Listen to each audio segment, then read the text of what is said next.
और आप लोगों ने तो वेद का जो अर्थ किया है वो अत्यंत लज्जाजनक है।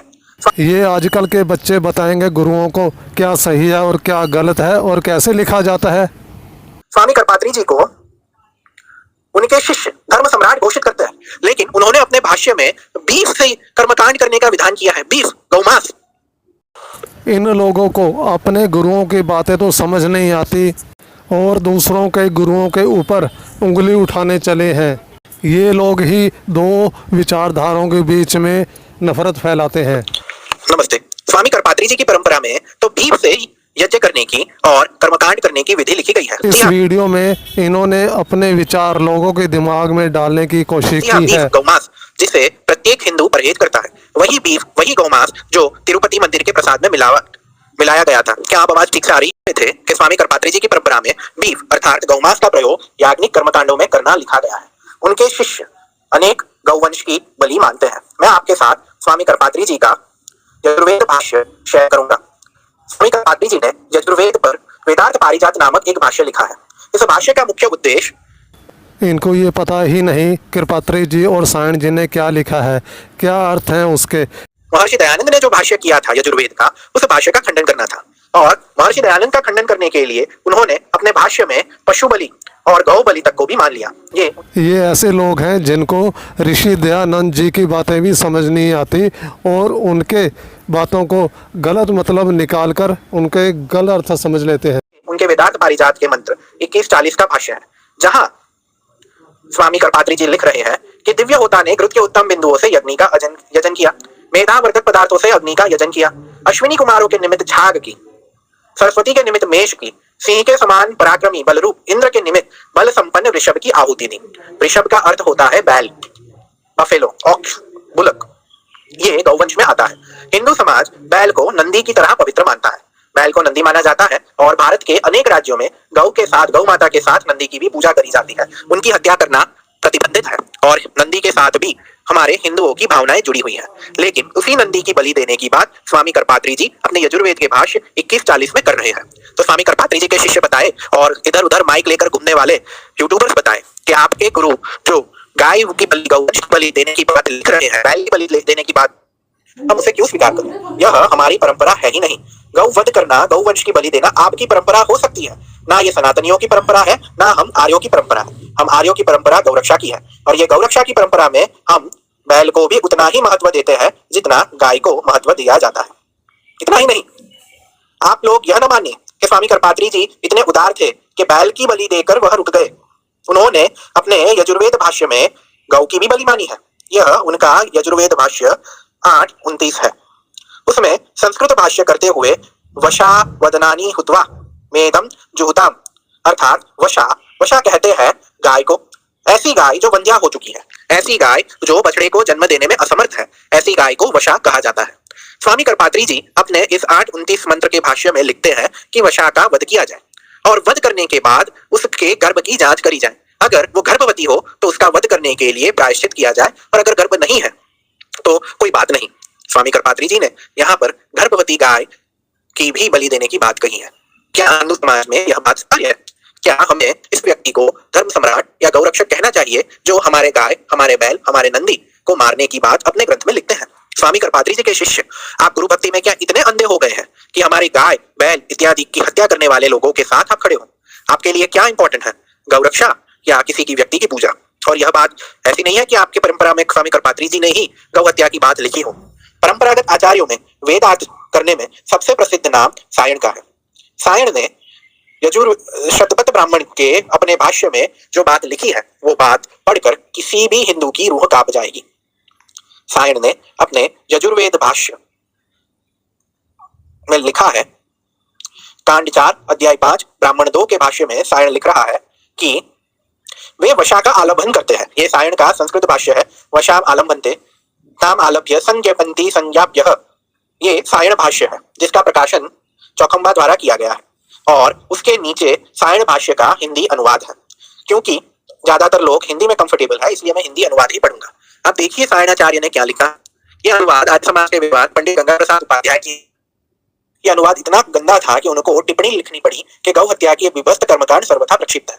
तो आर्य समाज के विद्वान तो यह प्रसंग को प्रक्षिप्त मानते हैं, लेकिन सदा परंपरागत आचार्यों का गीत गाने वाले आह्वान जी और अन्य स्वामी करपात्री जी के शिष्यों से हमारा आग्रह है कि बताइए क्या यह स्थान प्रक्षिप्त है या यह स्थान प्रमाणिक है। सायणाचार्य लिख रहे हैं, वे वशा का आलंबन करते हैं और उसका आलंबन करके उसे मारते हैं। वशा का अर्थ मैं पहले ही कर चुका हूं कि वंध्या गौ, ऐसी गौ जिसको बछड़ा नहीं होता, जिसको प्रेगनेंसी नहीं ठहरती, ऐसी गौ को वशा कहा जाता है। उसका आलंबन करके उसे मारा जाता है। मारने के बाद कहते हैं वपा निकालो। वपा अर्थात चर्बी, वही चर्बी जो वर्तमान में तिरुपति मंदिर के प्रसाद में मिलाई गई थी, वही चर्बी निकालने को हमारे परम पूज्य परंपरागत आचार्य सायण कह रहे हैं। जब वपा आपने किसी चीज के अर्थ जाने बिना अपने विचार बना लिए और उन गलत विचारों को लोगों के दिमाग में डाल रहे हो। जब वपा निकल चुके तो मारने वाले से कहना चाहिए कि गर्भ को खोजे, अर्थात जो गाय आपने मारी है वो गाय वशा समझकर आपने मारी है, लेकिन अगर वो गर्भिणी है कि नहीं उसकी एक बार जांच कर लो। यही जांच करने के लिए स्वामी करपात्री जी भी अपने यजुर्वेद भाष्य में कह रहे थे। यदि गर्भ ना मिले तो अच्छा ही है, यदि मिल जाए तो उसका प्रायश्चित करना चाहिए। स्वामी करपात्री जी ने भी यही बात बोली कि गाय मारो तो गर्भ ना मिले तो अच्छा है, लेकिन गर्भ मिल जाए तो उसका प्रायश्चित। आगे आपको चाहिए था उन चीज़ों के सही अर्थ गुरुओं से सीखे जाएं, न कि अपने आप पढ़कर। आगे सायणाचार्य भाष्य में लिखते हैं कि अच्छे से जांच कर लो और उसके अनुसार ही बरतना चाहिए। अध्वर्यु कहता है कि गर्भ को निकाल, अगर वहां गर्भ दिख जाए तो गर्भ को निकाला जाए। ये उसका संस्कृत भाष्य है। फिर से मैं आपके लिए संस्कृत भाष्य आगे के कांड का मैं दिखा रहा हूं और आगे उसका मैं हिंदी अनुवाद भी आपको दिखाऊंगा। तदाहु कथमेतम गर्भः कुर्यादिति, अर्थात अब आगे देखिए ये भी सायण का भाष्य ही चल रहा है, जिसका हिंदी अनुवाद मैं आपके समक्ष व्यक्त कर रहा हूं। जी, आप स्क्रीन पर अब संस्कृत और हिंदी भाष्य दोनों साथ में पढ़ सकते हैं, मैंने उस मुताबिक लगा दिया है। तो हमने पिछली कॉपी में देखा जहां पर अध्वर्यु कह रहा है गर्भ की जांच करो, और फिर आगे शतपथ भाष्य में सायणाचार्य लिखते हैं कि अब कुछ लोग पूछते हैं, ये छठे मंत्र के भाष्य में सायणाचार्य लिख रहे हैं, अब कुछ लोग पूछते हैं कि इस गर्भ का क्या करना चाहिए, अर्थात जिस गौ को वशा मानकर वध कर दिया था उस गौ के गर्भ से हमें बच्चा मिला है, उस गर्भ का क्या करना चाहिए। क्या उसके अंग अंग काट डालने चाहिए जैसे अन्यों के टुकड़े किए गए हैं। गौ का बछड़ा अगर आपको मिल जाए या बछड़ी आपको मिले तो उसके अंग अंग काट देने चाहिए। तो उसके उत्तर में सायणाचार्य लिखते हैं नहीं, ऐसा नहीं करना चाहिए, इसके अंग तो अभी बन ही नहीं पाए, गर्दन के नीचे काट कर उसका मेद थाली में टपका देवे। ये पढ़ने में भी मुझे बहुत दुख हो रहा है कि हमारे गौ माता और उसके बच्चों के साथ कर्मकांड के नाम पर स्वामी करपात्री जी की परंपरा और परंपरागत आचार्य क्या क्या करना लिख रहे हैं। वह गाय के गर्भ को गर्दन से काटकर उसका मेद, उसका जो रस है वो थाली में टपका देने की बात लिख रहे हैं। यह मेद सभी अंगों से टपकता है, इसलिए सभी अंगों का भाग समझा जाता है। फिर पशु को पकाने की अग्नि पर उन भागों को पकाते हैं, वह मेद को भी पकाते हैं। गर्भ को अंगोछे में चारों ओर से लपेटकर पशु श्रपण के पास रख देते हैं। जब पक जाता है तो इन भागों को इकट्ठा करके आहुति देते हैं, मेद की नहीं देते। अब पशु को निकालते हैं और मेद को भी निकालते हैं, अर्थात जो बछड़ा था, जो गाय का गर्भ था, उसको अग्नि पर पकाया और अग्नि पर पकाने के बाद उसके अंगों की आहुति दी गई। इस आहुति के साथ गाय के काटी हुई गाय के अंगों की भी आहुति दी गई। यह अर्थ परंपरागत आचार्य सायण ने किया है। उसके बाद सायणाचार्य लिखते हैं आगे के भाग में कि गर्भ का क्या किया जाए, जो गर्भ का जो शेष भाग बच गया, जो आप आहुति नहीं दे पाए, उसका क्या दिया जाए। तो सायणाचार्य लिख रहे हैं उसको वृक्ष पर फैला दे, या फिर उसको जल में छोड़ देवे, या उसको घूरे में गाड़ दे, क्योंकि अंत में पृथ्वी ही सबकी प्रतिष्ठा है। पशु श्रवण में इसकी मरुतों के लिए आहुति देवे। तो यह पूरा प्रसंग आप पढ़ोगे तो इसमें गौ की हत्या है, गर्भिणी गाय की हत्या है, गाय के गर्भ की हत्या है, उसके अंगों को पकाकर यज्ञ में आहुति देने की बात लिखी गई है।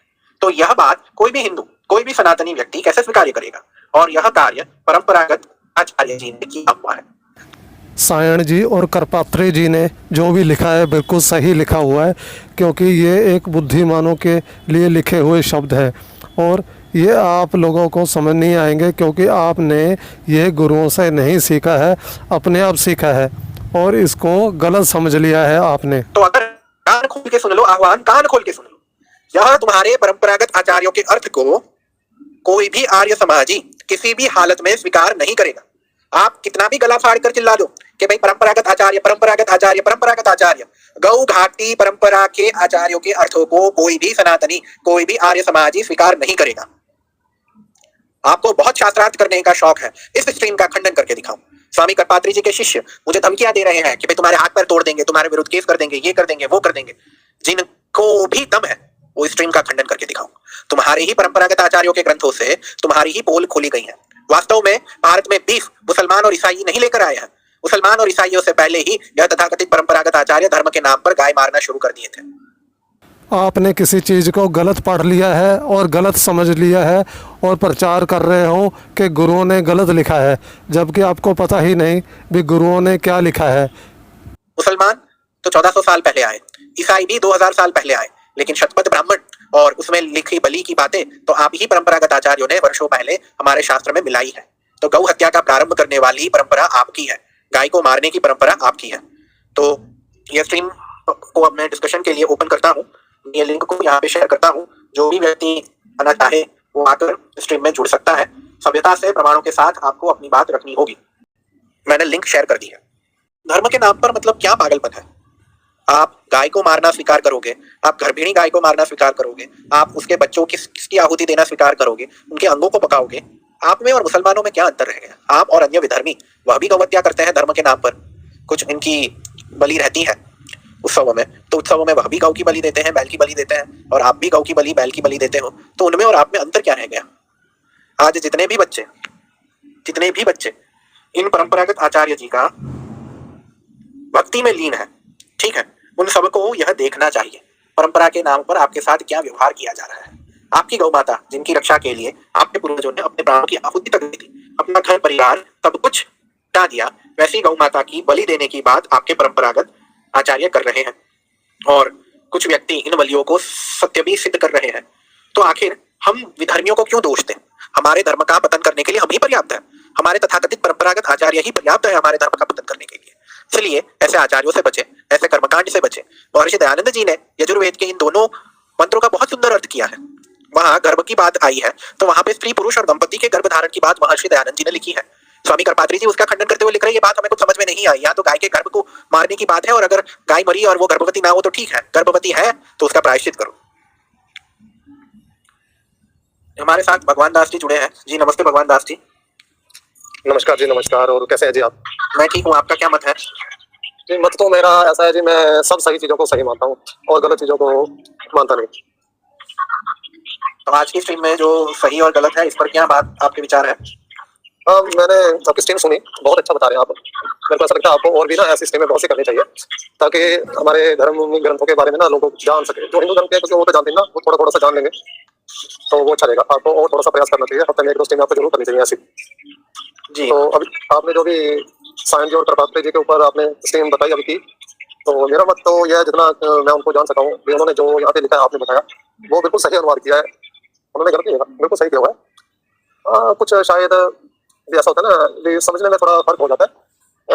जैसे इस्लाम वाले वो किसी और तरह से समझते हैं किसी चीज़ों को, ऐसे ना थोड़ा सा भी जिसने जिस चीज़ को सीखा नहीं होता उस हिसाब से ना अलग अलग चीज़ों को अलग अलग तरीके से लोग समझने की कोशिश करते हैं, उसमें थोड़ा सा समझने में थोड़ा फर्क आ जाता है। और तो इतनी कोई बड़ी बात है नहीं। तो यहाँ पे क्या समझने में फर्क आया? हमारे समझने में फर्क आया, सायणाचार्य के समझने में फर्क आया, आपके समझने में फर्क आया, क्या फर्क आया? मैं नहीं समझा आपकी बात। हाँ, यहाँ पे यानी कि आपके समझने में थोड़ा फर्क आ गया है, क्योंकि सायण जी और करपात्री जी ने जो पढ़ाई की थी ना वो उस समय के व्याकरण के अनुसार पढ़ाई की थी ना। हमने जो पढ़ाई किया हमने आज के अनुसार पढ़ाई किया, इसलिए ना हमें वो चीजों के वो अर्थ नहीं मालूम जो वो उस समय ले रहे थे। तो उस समय हम ना जो उन्होंने करपात्री जी का काल और वर्तमान काल में कितना अंतर है भगवान दास जी? स्वामी करपात्री जी को हुए मुश्किल से 50 साल हुआ। संस्कृत का व्याकरण पाणिनि से अभी तक एक अंश नहीं बदला है। 5000 वर्ष से संस्कृत का वही व्याकरण है जो पाणिनि जी लिख कर गए थे, और आप 50 वर्ष में बदल जाने की बात लिख रहे हैं। नहीं, ये हमारे ना समझने की गलती है। असल में वो मैं जिस व्याकरण की बात कर रहा हूँ ना वो एक मौखिक व्याकरण है, ऐसा व्याकरण जो जब सीखते हैं उन खास लोगों को सिखाया जाता है, ज्यादातर लोगों को नहीं सिखाया जाता। तो वो उन चुने हुए लोगों में से थे जिनको वो व्याकरण सिखाए गए थे। ये देखिए विषय पे बात करिए, बाकी ये जो ये होगा वो होगा, ये सारी कल्पनाओं का कोई अर्थ नहीं है। संस्कृत का कोई गोपनीय व्याकरण नहीं है। वर्तमान में पाणिनि व्याकरण उपलब्ध है और प्रत्येक शाखा को पढ़ने के लिए प्रतिशाख्य है। यजुर्वेद को पढ़ने के लिए यजुर्वेद प्रतिशाख्य है, इसी प्रकार वेद के प्रतिशाख्य है जिसके आधार पर वेदों के अर्थ किए जाते हैं। इसलिए जो गलत है उसको गलत बोलना सीखिए और जो सही है उसको सही बोलना सीखिए। गोल गोल जलेबी नहीं बनाइए। जी मेरे मुताबिक तो आपने ऋषि दयानंद जी को समझा ही नहीं। वो उन्होंने क्या लिखा है, उस समय क्या चल रहा था, उन्होंने किस समय और परिस्थिति में ये चीज़ें लिखी हैं और किन लोगों के लिए ये चीज़ें लिखी हैं, आपको ये समझना चाहिए था। अगर आप ऋषि दयानंद जी को समझ लेते तो सायण जी और कृपात्री जी के ऊपर आपको ऐसा भ्रम ना रहता जो आपने गलत समझ लिया है। मैं तो चाहता हूँ दोनों विचारधाराओं में कोई विरोध ना हो, और जिन चीज़ों के ऊपर विरोध है वो किसी गुरु से सीखा जाए। ये बात दोनों विचारधाराओं के बैठ के प्यार से भी की जा सकती थी।